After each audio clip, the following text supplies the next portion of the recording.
My guest today is Michael Greenstone. Michael is a professor of economics at the University of Chicago and holds a Ph.D. in economics from Princeton University. He was the Chief Economist for President Obama's Council of Economic Advisors and is one of the leading experts on the economics of climate change. Mike, it's great to have you here. Thanks for being on the show. Terrific to be here. It's wonderful to see you, and always a pleasure to talk economics with you. Excellent. So you were an economist with the Obama administration for 14 months. It's always said that one of the big jobs of economists when they're in governments basically killing bad ideas. Is that what you were doing? What bad ideas did you kill? Well, there was like an endless supply of new ideas, and most new ideas are not very good. So one job that I had was to highlight, just ask, what is it that you actually want to achieve with this? And then say, give predictions, show what would happen if you actually implemented the policy. But there were an endless supply of bad ideas, and that was probably a useful role to play, but maybe not the most exciting role that one could play. When you actually look at things that you feel proud of accomplishing, things that you actually work hard at getting, what is the big victory or the big memory that you have of those years? Let's come to that. I guess I wasn't sure if this was a bad idea or just a way that I spent a lot of time. Maybe it's a funny story to retell. If you remember back in 2009 and 2010, President Obama had run for re-election and said that he was going to close Guantanamo. Yeah. And so, of course, what that meant is that the prisoners had to go somewhere on the United States. And so there was an endless string of efforts by the White House to find a location in the United States. And inevitably, they would find a particularly depressed area and say, we're going to build a jail here. It's going to be great. There's going to be tons of jobs. And then the congressperson would say, okay. And then there would be a little leak just to see how people would react. And instantly, people were like, you cannot sell out our rights for a couple dollars to have these prisoners here. And there would be a huge running away. So my job in that was to produce estimates of the economic impacts of running a maximum security prison in these kind of remote places in the United States. It never worked. Every time I produced the numbers, and no one ever won it at the end. That was probably not the thing that I was most proud of. I guess the place where I thought that I think where I was able maybe to make the biggest contribution was, if you think back, that what was going on then was we were before the coronavirus, the greatest recession since the Great Depression. And at the same time, the president was trying to pass a cap and trade for CO2. So it was very similar to an energy tax. Not the same thing, but similar. And it just struck me, I don't know I'm no political expert, but it seems like that could be kind of a hard sell in Congress. Shouldn't we have a plan B? And the obvious plan B was to reduce carbon emissions through regulatory approach. And so that is have regulations that carbon emissions from particular industries couldn't exceed certain amounts and things like that. And the problem, the holdup was that in the regulatory process, there's something called cost-benefit analysis. And so for regulation to go forward, you have to do an analysis of, it's going to cost the industry this much, and it will produce that much in benefits. And the challenge was that the costs were all in dollars and the benefits were in tons of CO2. And I said, we're always going to lose that one. So why don't we see if we can convert the tons of CO2 into money? And the solution to that was for the United States to develop a social cost of carbon. That is the monetary damages associated with the release of an additional ton of CO2. And that could be used to take the reduction in CO2 and turn it into dollars. And then you would have an apples to apples comparison between the benefits and the costs of regulations to reduce CO2. And so anyway, I remember distinctly, I was having lunch with your former colleague and my friend, Cass Sunstein, in the White House mess. And I said, Cass, I think we should try this. I think eventually we're going to need it. And Cass and I then set off on an adventure to run an interagency process to set the US government's social cost of carbon. So I want to ask you about social cost of carbon because this is a really big deal. But before we do that, I do remember one famous bill that you didn't manage to pass, which was your cap and trade bill. And it was a big, dirty sausage that you were trying to build. You were seeing how the sausage is built. Bismarck said, sometimes you don't want to know what goes into the sausage. Yeah. Generally, you don't want.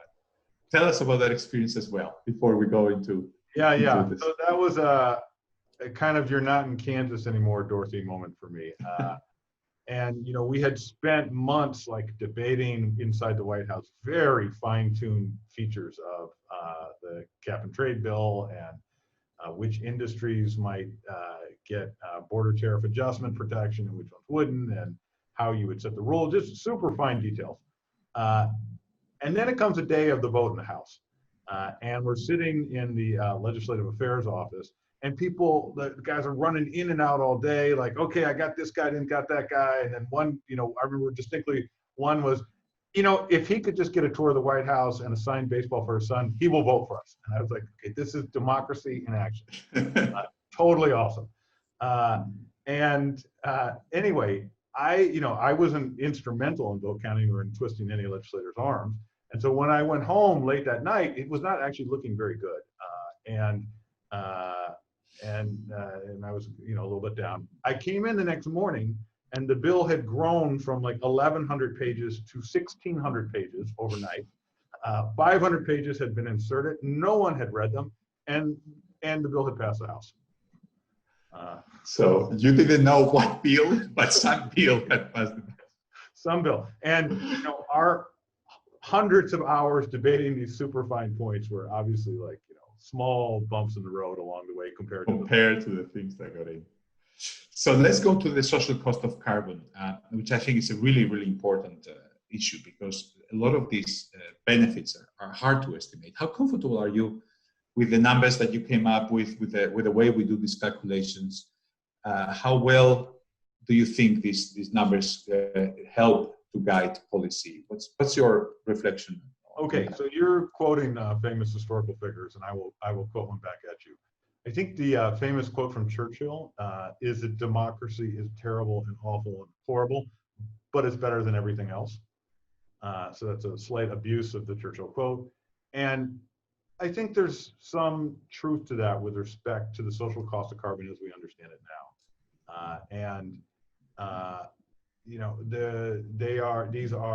Were very innovative models that help link climate science and economics, and together can kind of give you, they're called integrated assessment models, together can give you a good sense of what the damages are from the release of an additional ton of CO2. And the models that we relied on, the first one was a DICE model, which Bill Nordhaus won the Nobel Prize for, among other work that he had done. And they were very important, and they were all done roughly in the 90s and early 2000s. And that was a period where they didn't have the benefit of all the computing power we have now and all the access to data. And so I think they're very good summaries of the frontier of understanding probably in that period. And in truth, nothing has replaced them since. There have been a lot of individual studies, and I think there's an enormous opportunity to update them based on improvements in understanding. I'm co-leading something called the Climate Impact Lab that's trying to do that. But returning to your question, I think what the United States government set in 2009 and 2010, I think is probably still an accurate reflection of the frontier of Can you translate from these models? Can you translate those numbers? I mean, like you fix a number saying, let's say, 100. What does $100 mean? Like to people, is it life saved? It's what? How should we think about it roughly? So in plain English, what it says is that the release of an additional ton of CO2 causes $51 of damages around the world, as long as that ton of CO2 remains in the atmosphere, which is a couple hundred years. And that shows up in shorter lives. It shows up in reduced agricultural yields. It shows up in altered energy consumption patterns, altered labor productivity, sea level rise, damages associated with that sea level rise, and kind of on and on. It's meant to encompass everything. And when you do it, do you get a range 50 with a confidence interval from 0 to 50,000, or do you think that you can kind of put it in a box more or less that it's, I mean, that you feel comfortable the order of magnitude in some sense? Absolutely, but certainly with an order of magnitude. I think $51 based on the existing integrated assessment models is a very reasonable estimate. Mm-hmm. And, you know, if you want to put that in context, I'm going to get my numbers wrong. I think in the U.S. we're releasing maybe 5 or 6 billion tons a year. So you could think of that as we're doing about $250 to $300 billion worth of damage a year. I think the EU might be 3 billion tons. I'm not quite sure of the EU number. But one thing I was touching against it is there is this wave of research that's come online in the last 10 years. And I think it's indicating there's an opportunity to really update these numbers with a much more solid empirical foundation. And let me give you two examples. In the case of mortality, the mortality impacts, that is from altered temperatures, very high temperatures are damaging, and then the reduction in cold temperatures are a benefit. But on net, it looks like the existing estimates probably understate the damages from an additional ton by about a factor of 10. So that would suggest that the $51 might be too low. On the other hand, I've done some work with my colleagues on energy consumption, and there it looks like the number that we're getting is a little bit lower than what people had previously thought. And so it's going to have to be added up sector by sector and put in a full economic model. But there's an opportunity to do so, and I think it's incumbent, to have efficient policy. We really need to get back to the frontier of understanding. I think we've fallen behind it. Regardless of what exact number you get, it does seem like the numbers are pretty much higher than the actual numbers we see in our carbon trading schemes. It seems that people are able to purchase emissions, the right to pollute for lower prices than what you estimate the right price would be. Is that right? Absolutely. I think, so first of all, you don't want to criticize the parts of the world that actually have managed to put a price on carbon. That would too heavily. That would be the EU, the New England states in the United States, a RGGI they call it, and in California and Quebec. But in all of those places, the price of a permit to emit an additional ton of CO2 is substantially below my estimate of the social cost of carbon. So in the EU, it's about $25. In California, it's maybe $20. And in the New England states, it's like $6. So that all indicates that you could have a much tighter cap, and still have the benefits of reductions easily exceed the cost. Mm-hmm. One thing when you talk about a tighter cap, which of course raises the cost of energy to users, that you have emphasized in your research, and that has been something that has been a big contribution, is that in many aspects there is no free lunch when we talk about the environment. That I am on the side of the politicians, I guess. Politicians like to think that, okay, we'll do more environmental fighting and it will be easy because it will create jobs and make everybody happier. And you've emphasized, look, fighting the environment is important, but at the end of the day, like many things that are important, it's going to cost you. Can you explain us this research, and why do you think it actually, as in many other things, there is no free lunch? Yeah, no. So let's just start. One way to start with it is, would we be better off without climate change? Absolutely, we would be way better off without climate change. So what we're stuck with are trying to balance the cost of reducing emissions versus the cost, find some balance between that and the cost of climate damages. And both of those things are bad things. We don't want either. Often the political discourse tries to look for a way to put a shiny face on it. But at the end of the day, we're doing things that we wouldn't otherwise choose to do because they're expensive. And so I've had a series of papers that look at individual policies to reduce carbon. And when we don't turn to the kind of cap and trade market or markets that you were pointing to, you can often end up with quite expensive approaches. So a favorite one in the United States are energy efficiency policies. Everyone thinks of their attic in their home and how it's leaky, and it must be very cost effective to make it less leaky. I was really intrigued by that question. In fact, people said it all the time when I was in the Obama administration, and they said it so much, I was like, huh, maybe someone should really research this. And so I ran a couple randomized control trials, real experiments, where we experimentally induced some people to do this and other people not. And the results were quite shocking. These turn out to be bad investments for the people who do them. They don't save nearly as much money as is projected. And the cost per ton of carbon abated can be a couple $100s. And so that would imply that the costs are, exceed the benefits if you think that the benefits are about $50 a ton. So people, in some sense, were being rational when they weren't doing it. There was really no private reason, even socially there wasn't a reason, but even there was no really a private reason for them to invest.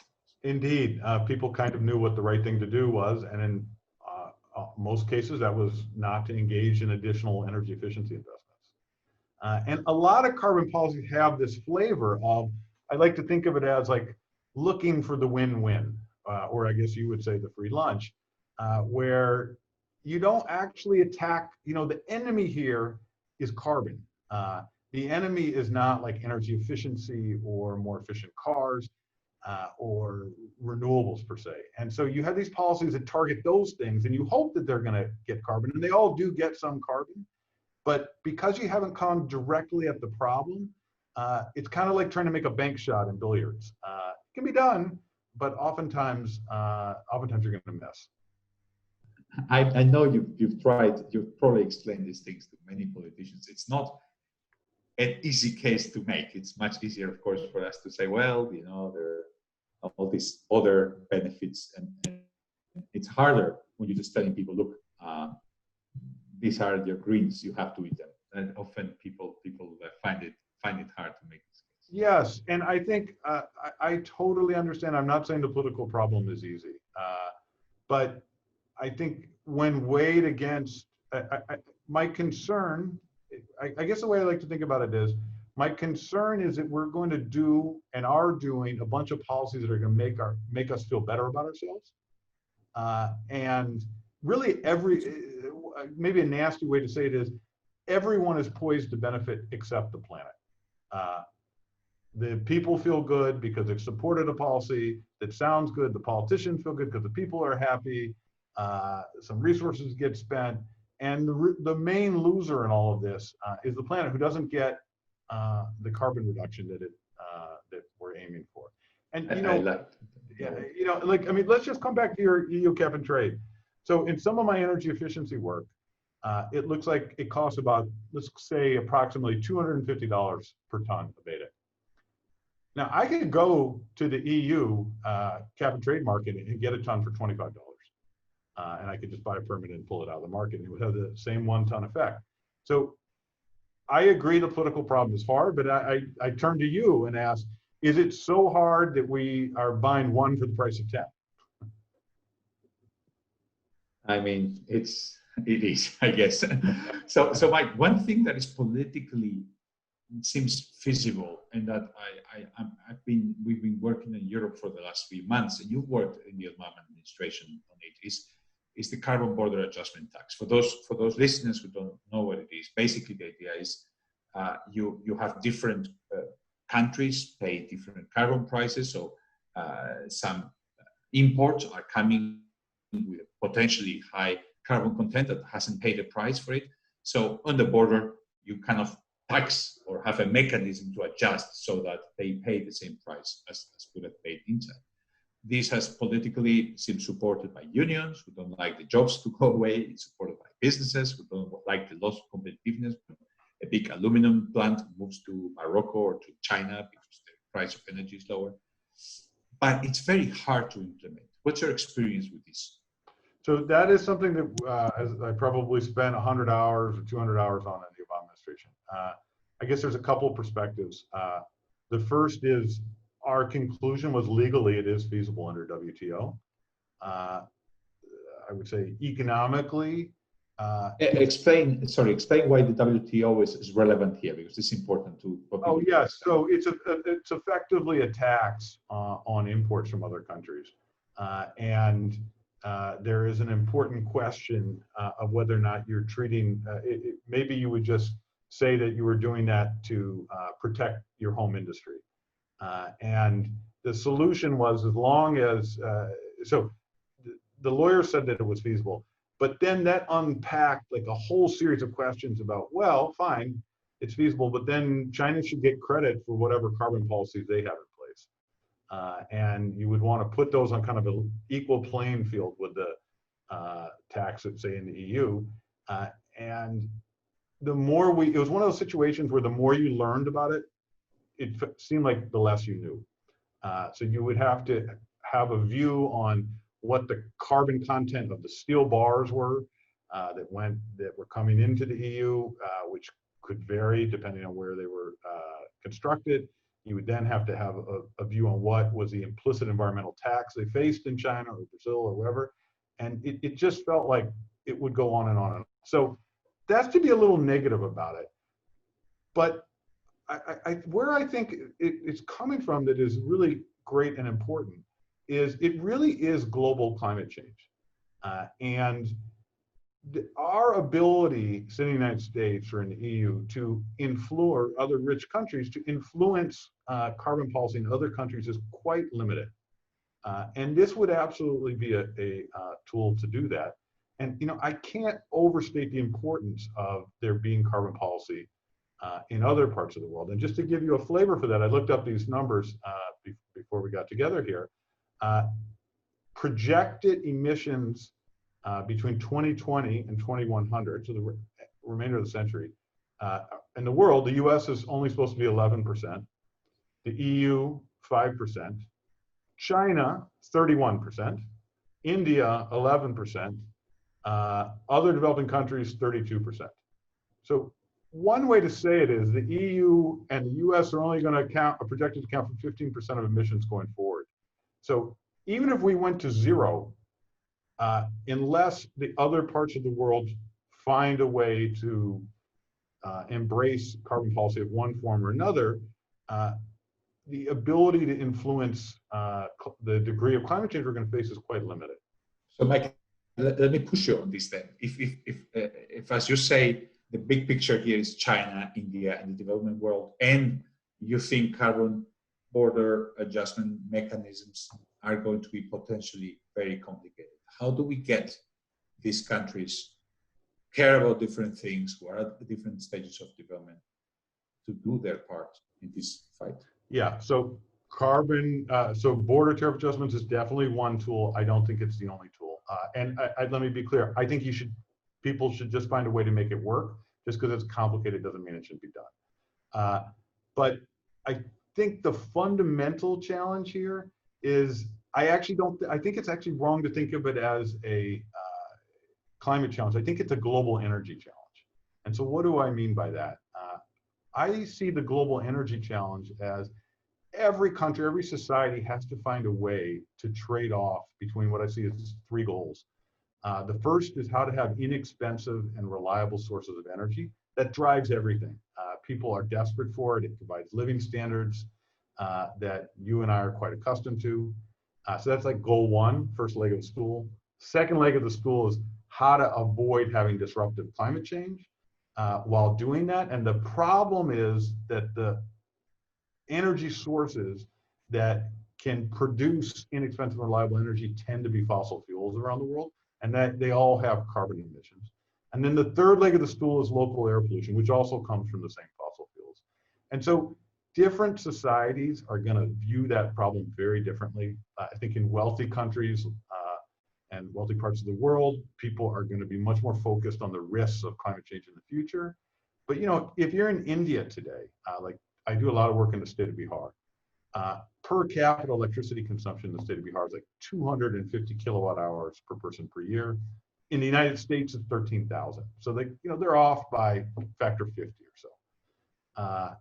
They're not going to be focused on climate change. They're focused on energy today. And so just winding back to your question, I I think it's going to be super important to invest in technologies that reduce the cost of low carbon energy sources. That's something that we can do.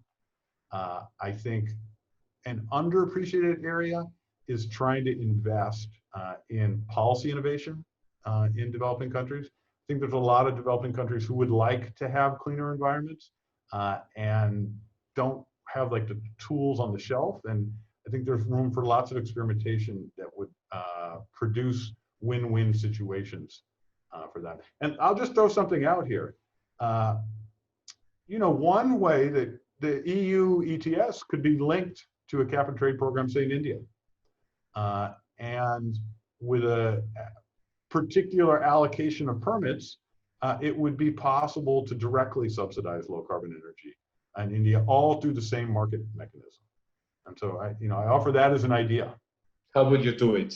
Tell us, give us just a little. Sure. So you would set it. So the EU has a cap.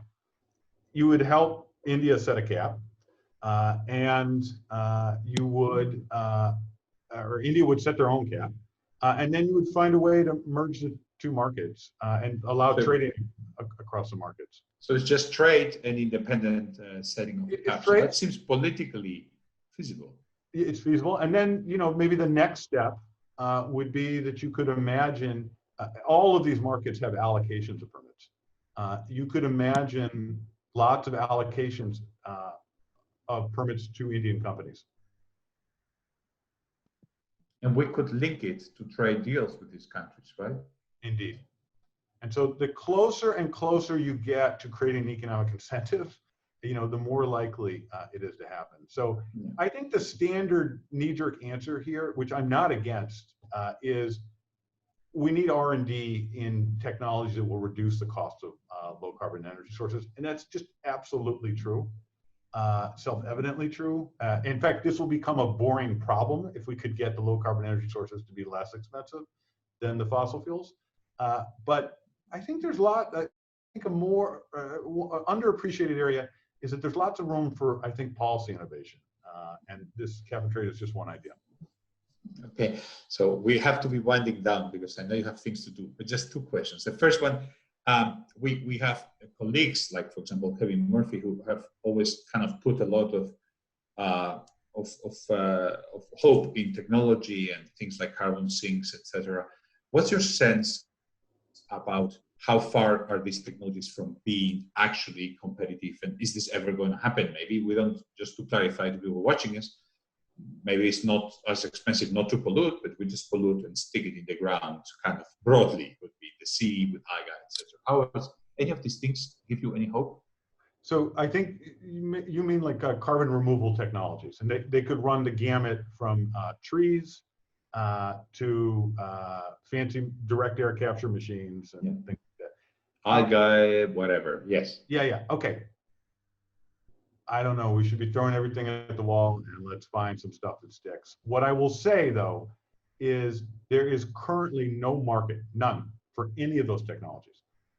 And so it's kind of like hope over reason to think that they're just going to emerge. And if there were a way, I'm giving tons of, probably you get this all the time, every person you run the street is, I have a great idea for policy for the EU. But if you let carbon removal technologies into cap and trade markets, that would be a way to create markets for them, and that would produce incentives, and we would have all the beneficial things that happen when people can make money. Very good. So to conclude, I ask you the hardest question of all, which is the distributional issue. We saw it with President Macron and the Gilets jaunes. You try to increase the cost of carbons. That often involves taxes, that often involves people who normally rely a lot for a big part of their incomes on carbon intensive, heating, diesel, moving around, farmers, etc. They involve cost for them, and the political backlash is huge. And we all think, okay, it cannot be that it's people precisely who are worse off who have to incur the higher cost of these technologies. How do we avoid? How do we make this move more friendly in terms of distributionally to people and to ourselves? Okay, so the short answer is it's so easy and simple in a blackboard way, unfortunately. In a real world way, it's more complicated. In the blackboard way, you're just going to have a carbon tax, or you have a cap and trade program and you auction all the permits, and you just redistribute the money to people, say, in the bottom half of the income distribution. And in fact, there's been some studies in the United States that suggest that at reasonable carbon prices, you could actually have people, I think all the way up to the 6th or 7th decile of the income distribution, be better off if all the revenues were just refunded right to them. So is this a linear proportional to anything, or just everybody gets the same check back? So there's different versions. One is you just give everyone a fixed amount of money, and that will be worth a lot to people who don't consume a lot, and not worth very much to very wealthy people. But you could also try and target it through the income tax code if you want it as well. And then you would have a more fine-tuned way of, and you could give nothing to the wealthy people and more to people lower in the income distribution. So it's like super easy to do. So if it's so easy, how come nobody does it? Yeah, no, I said it's super easy on the blackboard. In practice, I think it's, there's a couple strains of resistance. One, I think this is more of an American phenomenon than an EU phenomenon, but there's distrust of government in general. And there's no question that this would be creating a new money machine for the government and a way to raise revenues. And I think there's people who are very uncomfortable when the government have new ways to raise money. Let's say voters don't believe that the money is ever going to come back. To put it another way, maybe. Yeah, I think, right. I think there's a concern that while in the very first year, it would be quite progressive and redistribute money to lower income people, by the second year, people would think, well, in my district, it would be really nice to have an additional bridge. And I might want to name a school. I might want to name the Luis Garicano School. And not that you would ever do anything like that. And there should be an allocation for the Luis Garicano School. And why don't we just take that out of this year only? Revenues from the carbon tax, and never again. And so I think there's people who are concerned about that. Not unreasonably. And so I think, but having said that, and this is a prediction I've been making for a decade, so you should take it, or maybe 12 years now, you should take it with a grain of salt. There is an increasing need in Western countries, I think, for revenue. And that's because the populations are aging and the entitlement bills are coming due. And so I have said for now 10 or 12 years, the time for carbon tax is now because we need new revenue to fund all of this. But so far I have not been proven right. All right, I hope you will be. Well, actually, Luis, I just checked and my meeting is delayed by 5 minutes. I'd be happy to keep talking if you have the time. Yes, I'd love to. And I actually wanted to ask you about COVID, about the pandemic, because this is something you've been doing some research. You've talked about the cost and benefits of confinement. You've written about how we need to actually think economically as well about lives saved, not just from a health perspective. Why do you think that's important, and what have you learned from that work? Yeah, so I think there's some parallels with COVID and with climate change in that not to overstate the obvious, but we would be better off if neither had happened. And now we're stuck trying to manage the problem. And just as with climate change, in the case of COVID, what we're trying to manage is economic activity and health risk.